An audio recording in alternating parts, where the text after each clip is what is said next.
조선 역사상 가장 비극적인 왕으로 기억되는 사도세자. 그리고 그의 아들이자 개혁군주로 칭송받는 정조. 그런데 만약 정조가 자신의 할아버지인 영조의 후궁을 직접 처단했다는 사실을 아십니까? 비극의 씨앗은 아주 조용한 곳에서부터 싹트기 시작했습니다. 이야기는 영조가 통치하던 시기, 그의 기력이 눈에 띄게 쇠하기 시작한 무렵으로 거슬러 올라갑니다. 수많은 정적을 물리치고 왕위에 오른 영조는 평생을 완벽한 군주가 되기 위해 스스로를 채찍질했던 인물이죠. 어느 늦은 밤, 정무에 지친 영조가 무거운 표정으로 경희궁의 전각에 앉아 있습니다. 그때 문씨가 조용히 다가와 따뜻한 차를 올립니다. 그녀는 섣불리 위로의 말을 건네는 대신 그저 묵묵히 영조의 곁을 지키며 그의 이야기에 귀를 기울였습니다. 이러한 사려 깊은 모습의 영조는 큰 위안을 얻었고 점차 그녀를 단순한 후궁 이상으로 총애하기 시작했습니다. 비극의 씨앗은 아주 조용한 곳에서부터 싹트기 시작했습니다. 이야기는 영조가 통치하던 시기, 그의 기력이 눈에 띄게 쇠하기 시작한 무렵으로 거슬러 올라갑니다. 수많은 정적을 물리치고 왕위에 오른 영조는 평생을 완벽한 군주가 되기 위해 스스로를 채찍질했던 인물이죠. 하지만 세월의 무게는 그 누구도 피해갈 수 없었습니다. 하얗게 새어버린 수염과 깊게 팬 주름은 그가 겪어온 파란만장한 세월을 고스란히 보여주고 있었습니다. 바로 그때 늙은 왕의 허전한 마음속으로 한 여인이 조용히 스며들기 시작합니다. 그녀가 바로 훗날 숙이라는 칭호를 받게 되는 문씨였습니다. 그녀는 빼어난 미색을 자랑하지는 않았을지 몰라도 영조의 지친 마음을 어루만지는 따뜻함과 영민함을 지니고 있었죠. 어느 늦은 밤, 정무에 지친 영조가 무거운 표정으로 경희궁의 전각에 앉아 있습니다. 그때 문씨가 조용히 다가와 따뜻한 차를 올립니다. 그녀는 섣불리 위로의 말을 건네는 대신 그저 묵묵히 영조의 곁을 지키며 그의 이야기에 귀를 기울였습니다. 이러한 사려 깊은 모습에 영조는 큰 위안을 얻었고 점차 그녀를 단순한 후궁 이상으로 총애하기 시작했습니다. 문씨의 처소에는 왕의 발길이 잦아졌고 궁궐 안에서는 그녀의 위세가 하늘을 찌른다는 소문이 파다하게 퍼져나갔습니다. 하지만 왕의 총애가 깊어질수록 그 그림자 또한 짙어지는 법이었습니다. 당시 조선의 국본, 즉 왕세자는 바로 사도세자였습니다. 어린 시절부터 총명함을 보였던 사도세자였지만 완벽주의자였던 아버지 영조의 기대는 그에게 너무나 큰 짐이었죠. 영조는 사소한 실수 하나도 용납하지 않았고 세자를 향한 질책은 날이 갈수록 혹독해져만 갔습니다. 궁궐의 한쪽에서는 늙은 왕의 총애를 한몸에 받는 후궁의 웃음소리가 커져갔고 다른 한쪽에서는 아버지의 냉대 속에 홀로 고립되어가는 젊은 세자의 깊은 한숨이 새어나왔습니다. 이 불안정한 균형 속에서 수계문 씨는 서서히 자신의 영향력을 넓혀가기 시작합니다. 그녀는 더 이상 왕의 잠자리 시중을 드는 여인이 아니었습니다. 그녀는 영조의 가장 가까운 곳에서 국정의 흐름을 읽고 궁중의 권력 구도를 파악하며 자신의 자리를 만들어가고 있었던 겁니다. 어두운 복도를 지나가는 그녀의 비단 치맛자락 소리는 마치 다가올 비극의 서곡처럼 궁궐 전체에 서늘하게 울려 퍼지고 있었습니다. 어린 사도세자는 아버지 옆에 그림자처럼 붙어있는 문씨를 불안한 눈빛으로 바라보곤 했는데 어쩌면 그는 본능적으로 자신에게 드리워질 거대한 불행의 그림자를 예감했는지도 모릅니다. 수계문 씨는 영리한 여인이었습니다. 그녀는 자신이 얻은 왕의 총애가 언제든 사라질 수 있는 신기루와 같다는 것을 잘 알고 있었죠. 영원한 권력을 위해서는 자신을 지켜줄 강력한 정치적 배경이 필요했습니다. 그리고 그녀는 자신의 생존을 위해 가장 확실한 동아줄을 잡기로 결심합니다. 바로 당시 조정을 장악하고 있던 노론 세력과 손을 잡고 그들의 가장 큰 골칫거리였던 사도세자를 제거하는 것이었죠. 기록에 따르면 수계문 씨는 영조에게 사도세자에 대한 부정적인 이야기들을 지속적으로 흘렸다고 전해집니다. 물론 이것은 정조 즉위 이후에 나온 기록들이 중심이라 그 신빙성을 온전히 믿기는 어렵지만 당시의 정황은 그녀의 개입을 강하게 의심하게 만듭니다. 한밤중 영조의 침소에 든 문씨는 근심 가득한 표정으로 왕의 마른 손을 잡습니다. 그리고는 마치 나라의 안위를 걱정하는 충신처럼 나직한 목소리로 세자의 비행과 기이한 행동들에 대해 속삭이기 시작합니다. 전하, 세자 저하께서 요즘 밤마다 궁궐 밖으로 나다니시며 좋지 않은 무리들과 어울린다는 소문이 파다하옵니다. 전하의 훌륭한 덕망에 누가 될까 신첩은 밤잠을 이룰 수가 없사옵니다. 그녀의 말 한마디 한마디는 비수처럼 날아가 이미 세자에게 실망하고 있던 영조의 마음에 깊숙이 박혔습니다. 아들에 대한 실망과 불안은 점차 분노와 불신으로 변해갔고 부자 사이의 갈등은 돌이킬 수 없는 파국으로 치닫고 있었습니다.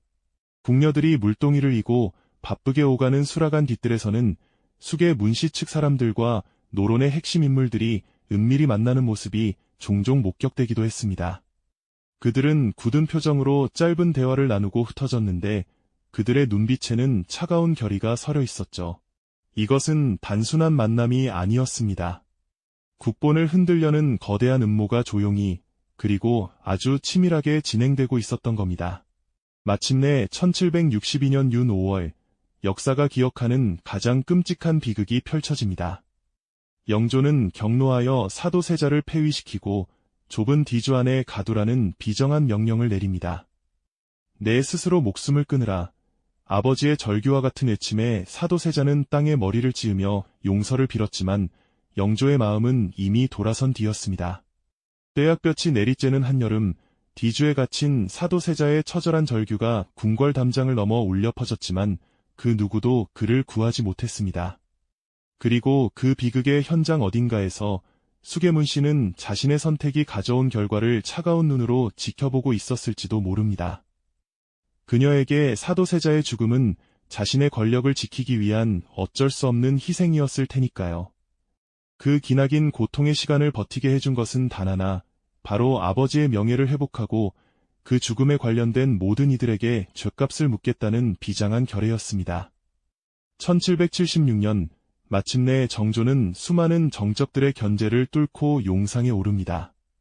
즉위식 날 면류관을 쓴 젊은 왕의 표정에는 기쁨보다 비장함이 가득했습니다. 그는 만조백관이 지켜보는 앞에서 자신의 정체성을 분명히 선언합니다. 과인은 사도세자의 아들이다. 이 한마디는 단순한 선언이 아니었습니다. 그것은 아버지의 비극을 바로잡고 새로운 시대를 열겠다는 강력한 의지의 표명이자 피해 복수를 예고하는 것을 펄언 경고와도 같았죠. 그날 밤 정조는 홀로 창덕궁의 깊은 전각, 자신의 서재에 앉아 있었습니다. 책상 위에는 아버지 사도세자의 죽음과 관련된 기록들이 산더미처럼 쌓여 있었죠. 그는 밤이 새도록 촛불 밑에서 그 기록들을 한자 한자 읽어 내려갔습니다. 아버지의 고통과 절규가 담긴 문장들을 읽을 때마다 그의 눈빛은 더욱더 날카로워졌습니다. 그리고 그의 분노의 시선이 머문 한 이름, 바로 숙의 문씨였습니다. 정조에게 그녀는 단순히 할아버지의 총애를 받았던 후궁이 아니었습니다.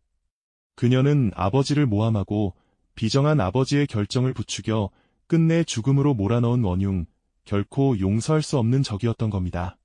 다음 날 새벽, 정조는 아버지 사도세자의 위패가 모셔진 사당을 찾았습니다. 어둠이 채 가시지 않은 사당 안, 그는 위패 앞에 엎드려 오랫동안 흐느꼈습니다. 그리고 마침내 고개를 든 그의 얼굴에는 눈물 대신 차가운 결단이 서려 있었습니다. 그는 아버지의 영혼 앞에서 굳게 맹세했습니다. 아버지를 욕보인 자들을 모두 심판하고 이 땅에 새로운 정의를 세우겠노라고. 왕위에 오른 정조는 곧바로 숙의 문씨와 그녀의 일족에 대한 조사를 시작했습니다. 그의 명령은 신속하고 단호했죠. 정조는 사도세자 사망 당시 문씨가 저질렀던 악행들을 낱낱이 밝혀내라는 어명을 내립니다. 승정원일기와 같은 공식 기록에는 그녀가 사도세자를 무고하고 영조의 눈과 귀를 가려 판단을 흐리게 만들었다는 죄목들이 구체적으로 적시되기 시작했습니다. 이것은 단순한 감정적인 복수가 아니었습니다. 정조는 철저하게 법과 절차에 따라 그녀를 심판대에 세우고자 했습니다. 왕의 의지는 확고했고 신하들은 왕명에 따라 문씨의 죄를 입증할 증거들을 수집했습니다. 얼마 지나지 않아 숙의 문씨에게는 왕실의 위계를 어지럽히고 국본을 해하려 한 대역죄인이라는 판결이 내려집니다. 그리고 마침내 1776년 5월 정조는 숙의 문씨에게 사사, 즉 스스로 목숨을 끊으라는 명령을 내립니다. 어명이 내려진 날 문씨가 머물던 궁궐의 작은 처소에는 무거운 침묵이 흘렀습니다. 한때 왕의 총애를 받으며 권세의 정점에 섰던 그녀였지만 이제는 독 안에 든 쥐 신세가 되어버렸죠. 굳게 닫힌 방문 너머로 그녀는 무슨 생각을 하고 있었을까요? 자신의 과거를 후회했을까요? 아니면 억울함을 호소했을까요? 잠시 후 굳게 닫혔던 방문이 열리고 금부도사와 의관이 묵직한 사약 그릇을 들고 방 안으로 들어섰습니다. 의관은 아무 말 없이 그녀 앞에 사약 그릇을 내려놓았습니다. 검고 끈적한 액체가 담긴 그릇에서는 싸늘한 죽음의 냄새가 풍겨왔습니다. 문씨는 파르르 떨리는 손으로 사약 그릇을 받아 들었습니다. 그녀의 얼굴에는 공포와 체념, 그리고 한때의 영광이 허망하게 스쳐 지나갔을 겁니다. 이것이 바로 이야기의 정점입니다. 숙의 문씨가 사약을 들이켜는 그 순간 그것은 단순히 한 사람의 죽음을 의미하는 것이 아니었습니다. 그것은 사도세자의 비극으로 얼룩졌던 어두운 시대가 막을 내리고 정조가 꿈꾸는 새로운 시대가 피로써 열리는 상징적인 순간이었죠. 정조의 굳건한 결단과 문씨의 비참한 최후가 교차하는 이 장면은 하나들의 지극한 효심과 군주의 냉엄한 정의가 어떻게 실현되는지를 극명하게 보여줍니다.